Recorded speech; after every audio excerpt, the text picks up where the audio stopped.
1951년에 그 노벨 문학상을 받은 작가가 있는데 그 라게르크 비스크라는 분인데요. 이분이 쓴 그 소설이 제목이 바라바입니다. 여러분 잘 아시듯이 예수님 그 대신 바라바 대신 죽은 이제 십자가에 달리신 분이 예수님이시잖아요.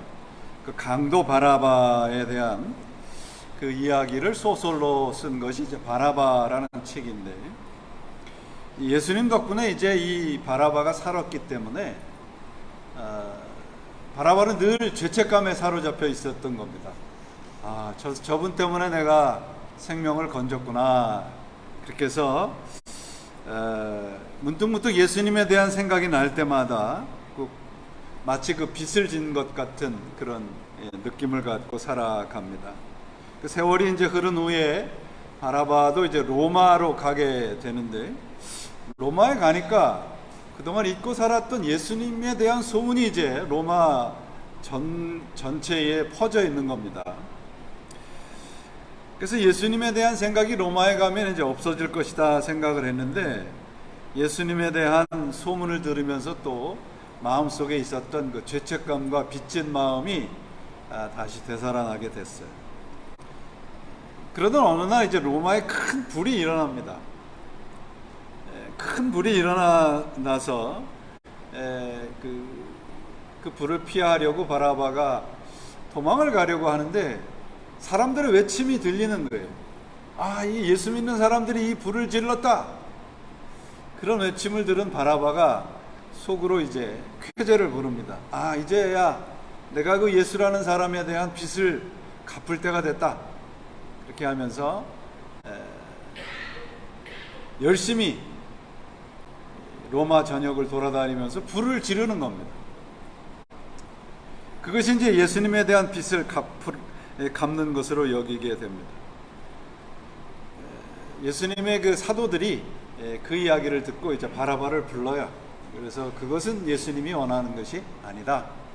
그렇게 이야기를 하고, 또 바라바 스스로도 깨닫는 것으로 해서 그 소설이 끝이 납니다. 지난 주일날 우리 살펴봤죠. 로마서 우리 8장 17절에 보시면 자녀가 누구냐 그러면 하나님의 나라를 유산으로 받는 상속자다. 그렇게 천명을 하고 있습니다. 그러므로 현재의 고난과 장래의 영광이 같은 말이라는 거예요. 그러면 여러분, 우리가 지금 오늘 당하고 있는 어려움, 고난들이 장래에는 영광이라는 것을 어떻게 아느냐? 오늘 본문을 근거로 말씀을 드리면 18절 첫 구절에 뭐라고 되어 있냐면 생각하건대, 생각을 해보면 알 수 있다는 것입니다.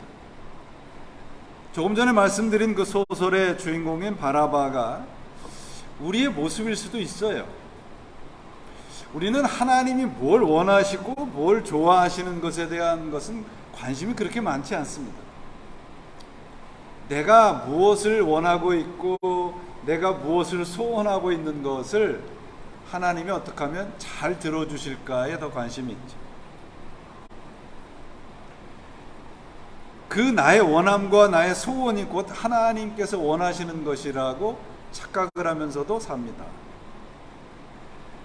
여러분, 내 소원을 이루고 내 원하는 것을 이루기 위해서 믿음을 동원하는 것을, 하나님을 이용하는 것을 믿음이라 하지 않아요.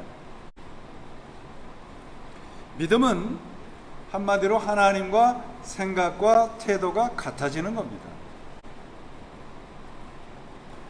하나님이 원하는 걸 어떻게 알 수 있는가 그러면 생각을 해보면 돼요.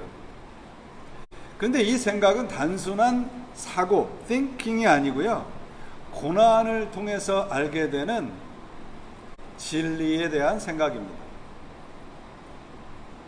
고난이 단순한 고통이요 고생이 아니라는 것을 생각해보면 알 수 있어요.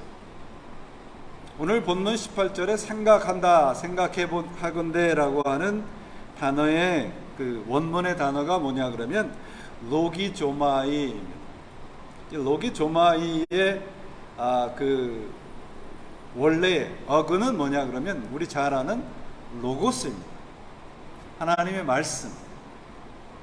이 하나님의 말씀이라고 하는 것은 뭐냐 그러면 깊이 생각하는 것, 이성적으로 생각을 하는 것, 합당한 것, 이런 겁니다. 이 로고스라는 말이 성경에 굉장히 많이 나오는데 되게 몇 가지로 번역을 해놨습니다.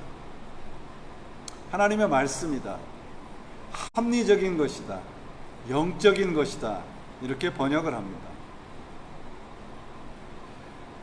그러니까 로기조마이라고 하는 뜻은 think deeply 라는 말로 번역이 가능하고요, contemplate 라는 말로 번역이 가능합니다. 그러니까 말씀으로 우리 자신의 생각을 걸러내는 것이 뭐냐? 로기조마이, 생각하는 거예요. 생각하건대 결국 하나님의 말씀으로 내 생각을 걸러내 보면 하나님의 생각과 하나님의 코드와 우리의 생각과 뜻이 맞춰져 간다는 말씀입니다. 결국 하나님의 시선으로 우리의 현재의 삶을 살펴보라는 말씀이 생각하라는 거예요. 생각을 하면 현재의 고난이 장래의 영광이라 그렇게 말씀하고 있죠. 오늘 본문에 이 말씀은 오늘 정말 힘이 든데 그 어려움을 내가 잘 참으면 장래에 행복하게 되고 영광을 받을 것이라고 이해를 하면 그 말씀의 뜻을 전체를 이해하지 못한 것이 됩니다. 이 현재라고 번역된 단어가 원문을 보니까 카이로스예요. 카이로스. 시간이란 말이 크노소스란 말이 있고 카이로스란 말이 있잖아요. 그러니까 어제가 며칠이었습니까? 6월 25일. 6.25 전쟁이 일어난 지 70년 된 그런 발발된 70년 된 날이라고 그래요. 어제, 오늘, 내일 이렇게 흘러가는 시간이 크노소스입니다. 근데 카이로스는 뭐냐? 하나님의 목적이 담긴 시간, 하나님이 함께하는 시간을 카이로스라고 합니다. 그러니까 카이로스는 하나님의 시간인 거예요. 현재는 어제와 내일의 중간이 오늘이라는 의미가 아니라 하나님과 함께하는 시간이 무엇이다? 현재다, 그런 말. 이 말씀이 참 중요한 말씀입니다. 왜냐하면은 하나님과 함께하는 삶이 고난으로 나타날 때에 우리는 기뻐하라는 거예요. 왜냐하면 바로 하나님의 약속하신 영광의 삶이 무엇이라고 말씀하는가? 고난이라고 말씀하고 있습니다. 하나님의 영광이 우리의 현실에서 고난이라는 모습으로 나타날 수 있다는 말씀입니다. 어떻게 알 수 있는가? 생각을 하면 알 수 있다는 거예요. 하나님의 말씀으로 우리의 삶을 들여다보면 알 수 있습니다. 우리는 크노소스, 이렇게 흘러가서 없어지는 시간대에 살고 있지 않아요. 우리는 하나님과 함께하는 시간으로 살고 있습니다. 현재의 고난과 장차 나타날 영광이라는 말씀은 같은 말씀이에요. 왜냐하면 오늘 우리가 살아가는 현재가 하나님과 함께하는 시간이라면 그것이 장차이기 때문에 그렇습니다. 오늘의 고난이 영광이라는 말씀이에요. 이 말씀은 제가 드린 적이 있습니다. 우리가 그리스도인들이 살아가는 시간대는 이렇게 가버리는 시간이 아니고 오는 시간이에요. 세상의 시간은 오늘만큼 없어지는 거예요. 그러나 하나님의 시간은 오늘만큼 하나님이 가까이 다가오는 시간이라고요. 그게 카이로스입니다, 여러분. 오늘만큼 하나님이 다가오고 있기에 현재의 나의 모습이 고난이라고 하는 모습으로 다가와도 영광인 거죠. 왜? 하나님이 그만큼 가까이 오셨기 때문에. 하나님의 시선으로 우리의 현재 삶을 살펴보면 가장 먼저 알게 되는 것이 우리의 인생이 하나님의 시간 속에 있다는 것입니다. 현재 고난받는 것을 나중에 영광을 위해서 꾹 참으라는 말씀이 아니라 우리가 호흡하고 살아가고 있는 이 현재라는 시간이 영원한 시간, 하나님과 함께하는 시간입니다. 여러분, 그거 믿는 게 우리 기독교 신앙이에요. 오늘 그 본문 18절은 여러분 이 로마서의 중간 결론에 해당하는 중요한 말씀입니다. 현재 고난은 장차 우리에게 나타날 영광과 좋게 비교할 수 없다. 조금 전에 말씀드렸듯이 오늘 어려움 당하고 고난을 당해도 참으면 내일 영광이 찾아온다는 뜻이 아니고요. 영광이라는 단어의 의미는 뭐냐? 우리가 누구다? 하나님의 자녀, 곧 상속자라는 말이에요. 하나님의 것을 다 물려받을 수 있는 상속자인데 오늘 나의 모습이 좀 어렵다고 해도 무슨 상관이 있느냐 그 말이에요. 고난은 그러므로 단순한 아픔이 아니라 하나님의 상속자로서 상속자답게 만들어가는 과정이 되는 것이죠. 우리는 하나님의 말씀으로 오늘 살아가는 우리의 현재의 모습을 들여다볼 줄 알아야 합니다. 하나님의 말씀은 우리의 생각을 걸러내는 필터와 같아요. 하나님의 말씀으로 우리의 생각을 걸러내는 과정이 생각하는 거예요. 생각의 과정이 빠져버린 신앙은 맹목적이고 광신이 될 수밖에 없습니다. 그러므로 우리 그리스도인들이 가장 먼저 생각을 바꿔야 될 부분이 뭐냐 그러면 이 세상은 파라다이스가 아니라는 거예요. 천국이 아니라는 겁니다. 무슨 말씀인가 그러면 내가 하나님을 열심히 믿으면 내 환경과 나의 삶의 모든 길이 내가 원하는 대로 다 이루어지고 평탄하게 될 것이라는 믿음은 성경과는 거리가 있습니다.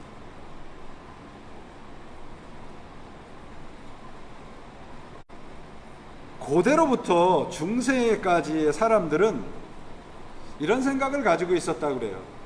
이 세상은 하늘과 땅 두 세계가 있다는 거예요. 하늘은 하나님이 컨트롤하고 땅은 우리 인간들이 살아가는 자연세계. 그래서 이 당시에 사람들이 사고방식은 이렇게 생각을 했다는 거예요. 여러분, 기도를 많이 하는 가정의 자녀가 좋은 학교에 들어가나요? 공부를 열심히 하는 자녀가 좋은 학교에 들어가나요? 예전에 이렇게 물어보니까 어떤 분이 기도도 많이 하고 공부를 열심히 하는 자녀가 좋은 학교 간대요. 그거 맞죠? 맞는 말이죠. 이 당시 고대 사람들은요, 열심히 신을 믿으면 모든 것이 형통하다고 믿었던 거예요. 그래서 신에게 잘하면 세상의 삶이 편안해질 거라고 생각을 합니다. 고대 사람들이 알지 못했거나 무시했던 게 뭐냐면 우리가 살아가는 이 자연의 내추럴 로, 자연의 법칙이 있다는 것을 무시한 겁니다. 기도를 열심히 안 해도 공부를 열심히 하면 좋은 학교 가더라 그 말이에요. 나름대로의 질서가 있는 겁니다. 그래서 이 자연의 법을 깨닫게 되면서 시작된 운동이 뭐냐 그러면 르네상스입니다. 문예부흥이 일어나기 시작합니다. 이때부터 사람들은 이제 하나님에 대한 생각이 조금 달라졌어요. 그래서 하나님을 좀 멀리하고 천대하기 시작을 합니다. 여러분 아마 그 철학 시간에 한 번쯤은 들어봤을 만한 이름이 임마누엘 칸트라는 사람이죠. 임마누엘 칸트가 무슨 이성, 순수 이성 비판, 무슨 책을 막 이만큼 썼어요. 한마디로 요약하면 이겁니다. 내 이성으로 감지될 수 없는 것은 없는 거다. 이성으로 내가 경험하지 못하는 그것은 무의미한 거다. 그런 뜻이에요. 인간의 이성이 결국은 하나님의 자리를 차지하게 된 겁니다. 이 르네상스 시대의 특징이 뭐냐 그러면 초월적이고 신비스럽고 영적인 것은 다 비상식적인 것이라고 치부를 해버렸어요. 이때부터 절대적인 것이 없어져 버리고 모든 것이 상대적이 되어버렸습니다. 왜냐하면 내가 느끼는 것만이 절대적인 선이 되었기 때문이죠. 다 각자가 신이 되어버렸어요. 하나님과 같은 초월적이고 절대적인 존재는 어디론가 자취를 감춰버렸습니다. 모든 인간은 다 혼자 살아가게 되고 고독하게 되어버렸어요. 그러니까 서로 대화가 없어지고 관계가 없어지게 된 거죠. 이성이 하나님의 자리에 차지해 버린 겁니다. 그렇게 살다 보니까 그것도 아닌 것 같아요. 그러니까 고대로부터 지금까지 우리의 사상을 정리해보고 오늘 우리는 그러면 하나님의 자리에 무엇이 있나를 들여다보면 오늘 하나님의 자리에 우리가 믿는 것은 뭐냐? 그럼 만몬이에요. 물질이에요. 돈이에요. 하나님의 자리에 이성이 차지하고 이성의 자리에 이제는 물질이 차지해 버렸습니다. 그래서 사람들은 하나님 대신에 만몬, 물질의 신을 추구하며 살아가게 되는 있는 시대가 오늘날 우리의 현대지 않습니까? 신도 없어졌고 이성도 시들어져 버려서 사람들은 이제 주머니가 두둑한 것이 잘 사는 것이라고 생각을 하며 살아가게 되었습니다. 참으로 안타까운 것은 교회들이 이런 사상을 받아들인 거예요. 번영의 신학이다, 무슨 형통의 신학이다. 하나님 앞에 열심을 내면 이 세상에서 형통하고 성공한다고 가르칩니다. 믿음으로 세상적인 축복이 가능하다고 가르치는 것이죠. 이렇게 믿는 것은 여러분, 우리 자녀한테 이렇게 가르치는 것 같아요. 너 공부 안 하고 기도만 해도 돼. 그러면 다 잘 될 거야.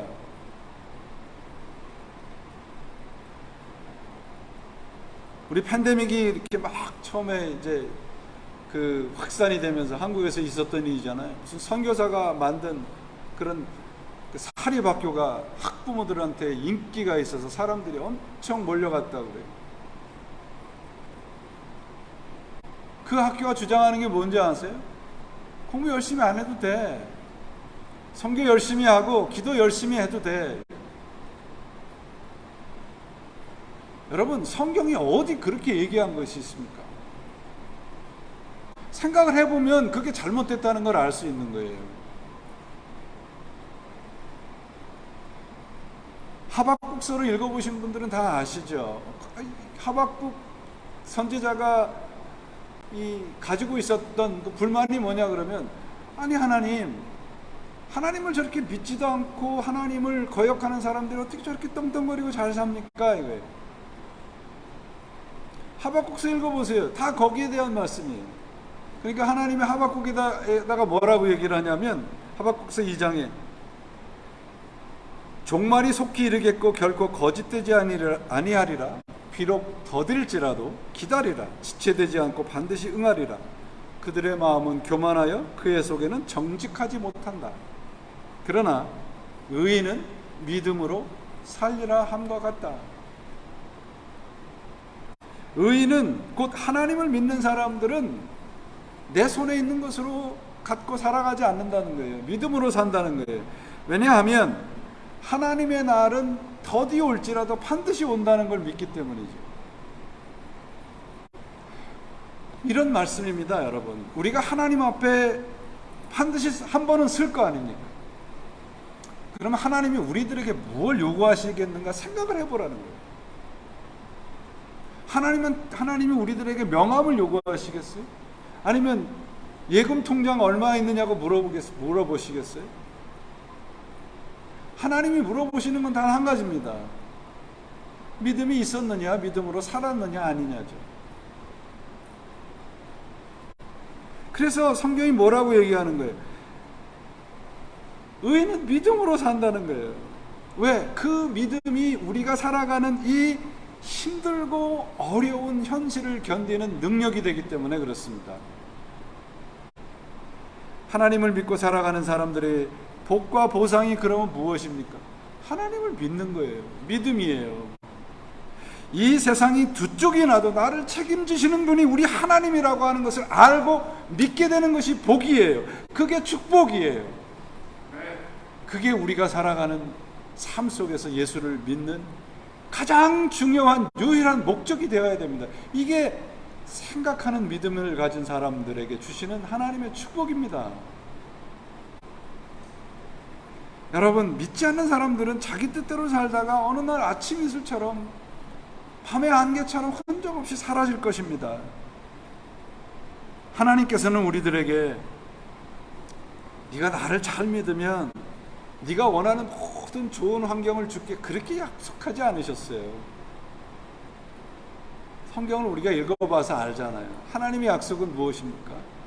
No matter what, I'll be with you. 이게 하나님의 약속이에요. 조금만 생각해 보면 우리와 함께 하시겠다는 이 약속이 참되다는 것을 압니다. 그래서 하나님을 믿는 사람은 무엇으로 살아요? 믿음으로 살아요. 저도 이 정도 나이가 먹어보니까 알게 되는 것이 있더라고요. 인생에는요, 살아가는 방법이 정도나 왕도가 없더라고요. 인생엔 답이 없어요. 수많은 종교들이 주장하는 자신들이 찾은 인생의 답이라고 하는 것은 대부분 허상입니다. 대표적인 게 불교예요, 여러분.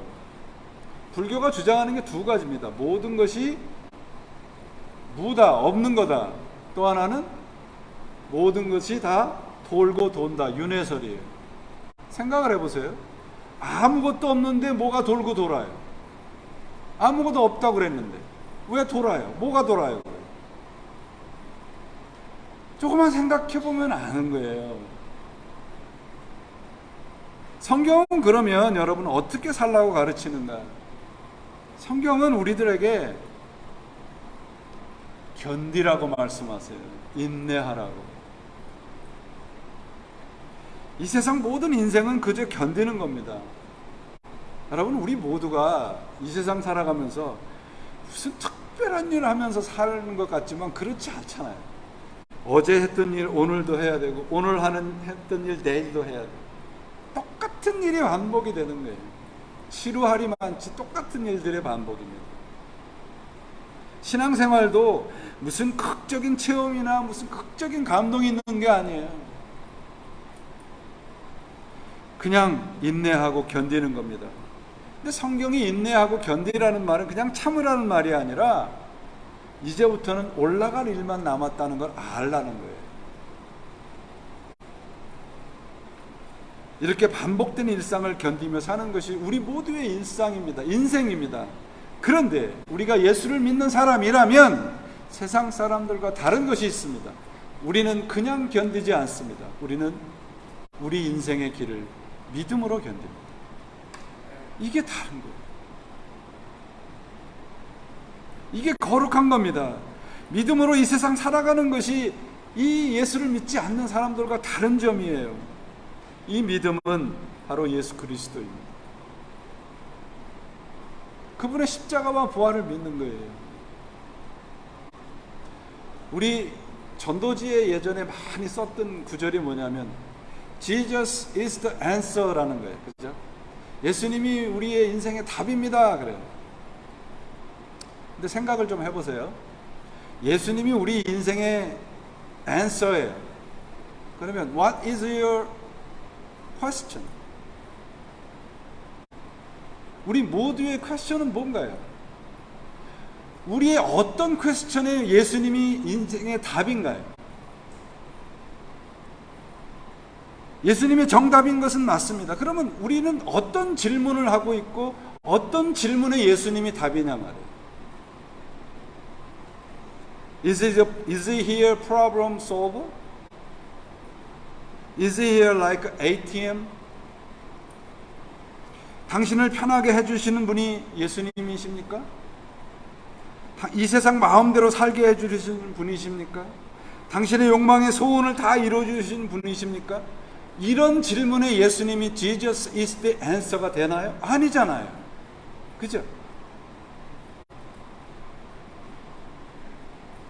해답은 아는데 질문이 무엇인지를 모르는 그런 정말 어떻게 보면 어처구니 없는 신앙을 갖고 살아가는 분들이 계세요. 우리 인생과 신앙에 필요한 것은 뭐예요? 올바른 질문이에요. 주님이 원하시는 것을 올바로 알 때만 올바른 질문을 할 수 있지 않습니까? 예수님이 우리 인생의 답입니다. 그러면 우리의 질문은 저의 죄를 어떻게 해야 할까요? 이거죠. 이 욕망을 어떻게 우리가 다스리며 살아야 할까요? 사도 바울이 뭐라고 얘기합니까? 사도 바울의 질문은 이거예요. 나는 너무 곤고한 사람입니다. 이 사망의 몸에서 누가 건져낼 수 있습니까? 이렇게 질문을 해요. 답이 무엇입니까? 우리 주 예수 그리스도로 말미암아 감사하리로다. 이 올바른 질문을 하기 위해서 필요한 게 뭔가? 고난이에요. 고난. 하나님을 사랑하는 자녀에게 고난을 허락하시는 것은 바로 이렇게 올바른 생각을 하는 시간과 기회를 주시는 겁니다. 우리 인생에 필요한 질문과 올바른 답을 생각하며 살기 위해서 고난을 주시는 거예요.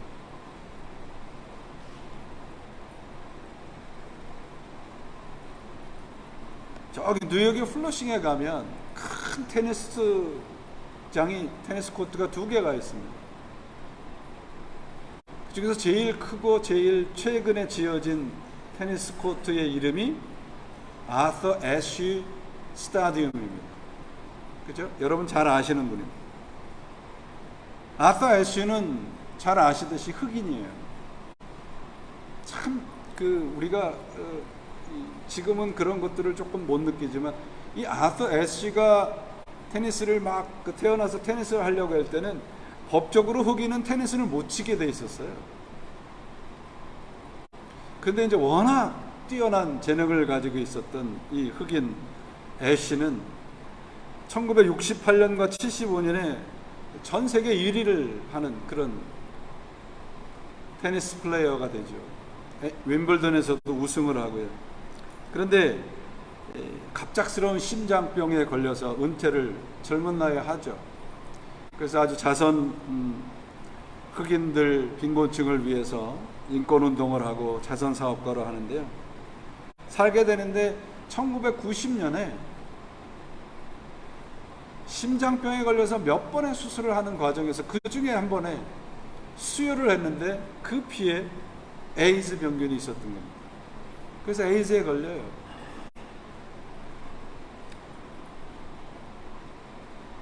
자신이 에이즈에 걸린지를 알은지 3년 후 1993년에 약관 40세의 나이로 세상을 떠납니다. 그가 쓴 책이 Days of Grace라는 책이 있어요. 은총의 세월이라고 번역됐는데요.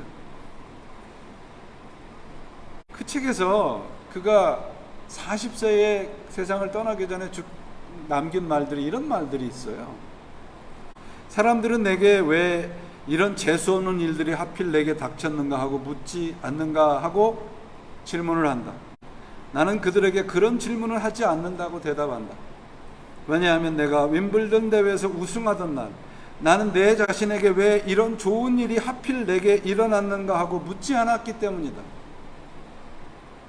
내게 좋은 일이 생겼을 때 왜 이런 일이 내게 일어났는가 하고 묻지 않았다면 내게 좋지 않은 일이 생겼을 때에도 왜 이런 일이 내게 일어났는지 하고 묻지 않아야 한다.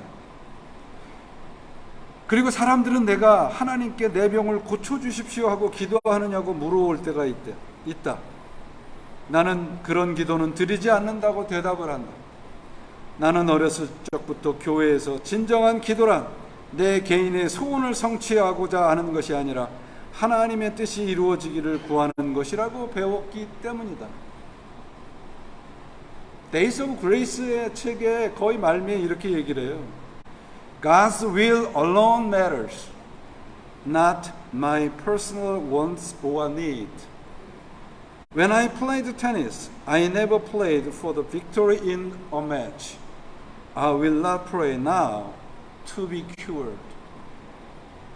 하나님의 뜻만이 중요합니다. 내 개인적인 희망사항은 중요한 게 아니고요. 내가 테니스 경기에서 이기게 해달라고 기도한 적이 없듯이 내가 지금 이 병에 걸린 이 병에서 낫게 해달라고 기도하지 않습니다.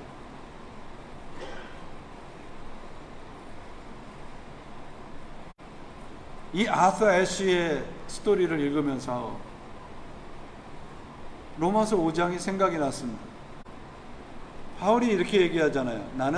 우리는 환난 가운데서도 기뻐합니다. In the midst of suffering 이라고 되어 있죠. 이 말씀은 내가 환난을 당했음에도 불구하고 기뻐한다는 의미가 아니에요. 내가 환난 때문에, 환난으로 인해서 환난을 당했기 때문에 기뻐합니다. 이렇게 고백하고 있어요. 야고보 사도는 뭐라고 말씀하신지 아세요? 여러분이 여러 가지 시험을 만나던 그때 반드시 기뻐하십시오. 여러분, 이런 삶을 하는 것이 무엇인가요? 어려움이, 고난이, 힘듦이. 단순히 하나님께서 우리를 어렵게 하시려고, 힘들게 하시려고 그런 고난을 주시는 게 아닙니다. 성경 읽어보세요. 하나님이 주시는 그 고난에는 여러 가지 하나님의 목적이 있어요. 바울을 살리시기 위해서, 로마로 붙잡혀가는 바울을 살리시기 위해서 유라굴라라고 하는 광풍, 미친 태풍을 일으키시잖아요. 하나님의 뜻과 반대의 길을 걸어가는 요나를 돌이키기 위해서 태풍을 일으키셔서 물고기 속에 갇히게 만듭니다. 요셉이라고 하는 한 인물을 애굽의 총리로 만들기 위해서 요셉의 일생을 고난으로 만들잖아요. 그런데 여러분, 하나님이 우리들에게 주시는 고난은, 그리고 성경에 지금까지 말씀드렸던 이런 고난은 어쩔 수 없이 하나님께서 우리들에게 주시는 고난으로 타율적인 고난이라고 말씀드릴 수 있습니다. 우리가 하나님의 말씀으로 내 생각을 필터로 거두어내고 하나님의 말씀으로 내 삶을 들여다보면 그때 우리들이 할 수 있는 것이 있습니다. 그게 뭐냐 그러면 voluntarily suffering, 자율적인 고난이에요. 손해보는 것을 자처하는 거죠. 우리 그리스도인들의 인생은 묵묵히 견디는 겁니다. 스스로 자발적으로 손해볼지라도 우리는 알아요. 믿어요. 하나님이 내 편이잖아요. 하나님이 우리 편인 걸 알기 때문에 내가 힘이 들고 손해를 봐도 견딜 수 있습니다. 그게 믿음으로 견디는 삶이라고 믿습니다. 예수님에 대해서 뭐라고 말씀하세요? 히브리서 기자가 지금 앞에 있는 즐거움을 위해서 십자가를 참으셨다고 되어 있지 않습니까? 여러분, 우리는 어떤 즐거움을 위해서 오늘 무엇을 참고 살아가고 있는가 하는 거예요. 저는 팬데믹을 통해서 배운 것이 있습니다. 지금까지 살아온 제 인생에 당연하다고 생각했던 것이 너무도 부끄러워요. 당연한 게 하나도 없는 거예요. 다 하나님의 은혜였고 하나님의 돌보심이었습니다. 힘들 때 불평했던 게 얼마나 부끄러운지 몰라요. 모든 것이 하나이고 하나님의 은혜이고 하나님이 허락하였다고 하는 사실을 깨닫게 되었습니다. 저는 태어나서 단 한 번도 숨을 쉴 수 있는 이 공기, 에어에 대해서 감사한 적이 한 번도 없었어요. 그런데 그 공기에 대해서 단 한 번도 감사한 적이 없음을 회개하게 만드시잖아요. 오늘 내가 자유롭게 숨을 쉴 수 있는 이 공기에 대해서 감사할 수 있게 하나님은 전염병이라고 하는 고난을 저희들에게 허락하셨어요. 생각해보면 알 수 있습니다. 단 짧은 기간에 이렇게 되지는 않을 거예요. 수도원의 어떤 현자가 이런 말을 남겼더라고요. 안전하게 살고자 하는 사람이 있다면 더 이상 성장을 거부하기로 작정한 것이다. 사랑하는 여러분, 오늘 본문이 우리들에게 18절이 가르쳐주는 것은 생각해보라는 것입니다. 매일매일 하나님의 말씀으로 우리의 삶을 걸러내서 영광의 자녀다운 길을 걸어가라는 것입니다. 우리가 기대하고 우리가 당연하게 생각하고 우리가 소망하는 그런 보상이 없을 수도 있습니다. 그러나 여러분, 오늘의 고난이, 오늘의 행복이, 오늘의 건강함이, 오늘의 병약함, 우리의 인생에 다양하고 각양각색의 일들이 벌어지지만 그 모든 것들은 지나갈 것입니다. 그 마지막에 하나님이 기다리고 계십니다. 그래서 바울이 말하는 거예요. 현재 고난이 뭔지 아십니까? 바로 하나님이 함께 하시는 영광입니다. 생각해보면 알 수 있는 거예요. 여러분들에게 몇 차례 인용해드린 말씀입니다. 프랑스의 사상가 폴 발레리의 말이에요. If you don't live the way you think, you will think the way you live. 우리가 최선을 다해서 생각을 하고 살지 않으면 얼마 되지 않아서 우리는 사는 대로 생각하게 될 것입니다. 신앙에다 적용을 해보세요. 오늘 최선을 다해서 하나님과 같은 생각을 품고 살지 않으면 어느 순간 내 마음대로 살게 될 것입니다. 그래서 생각하는 신앙이 필요한 거예요. 말씀으로 걸러내야 됩니다. 내 마음대로 하고 싶은 것 그 말씀으로 걸러내야 돼요. 오늘 로마서 이 8장 18절은 장로교회에서 창시자로 알려진 칼뱅이 자신의 인생을 요 한 절로 요약한다고 고백을 했어요. 오늘 자신에게 어떤 일이 벌어져도 어떤 일이 닥쳐도 상관없다는 고백이지요. 왜냐하면 바로 지금 하나님께서 우리를 하나님의 자녀 상속자로 만들어 주셨고 그 상속자의 영광을 누리게 하기 때문입니다. 저는 믿습니다. 하나님의 말씀을 붙잡고 그 말씀대로 살려고 몸부림치며 사는 것이 생각하며 사는 것입니다. 그렇게 사는 사람들에게 약속하신 축복이 있습니다. 시편 73편 말씀입니다. 시편 73편 21절 이후에 이런 말씀이 있습니다. 하나님께 가까이 함이 내게 복이라. 내가 주 여호와를 나의 피난처로 삼아 주의 모든 행적을 전파하리이다. 내 몸과 마음이 다 시들어가도 하나님은 언제나 내 마음의 든든한 반석이시오 내가 받을 몫의 전부이십니다. 주님을 멀리하는 사람은 망할 것입니다. 주님 앞에서 충성을 버리는 사람은 주님께서 멸하실 것입니다.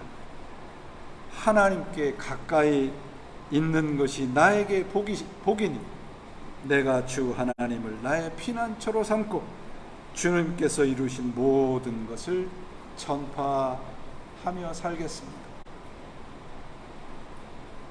하나님이 우리 인생에 받을 몫의 전부입니다.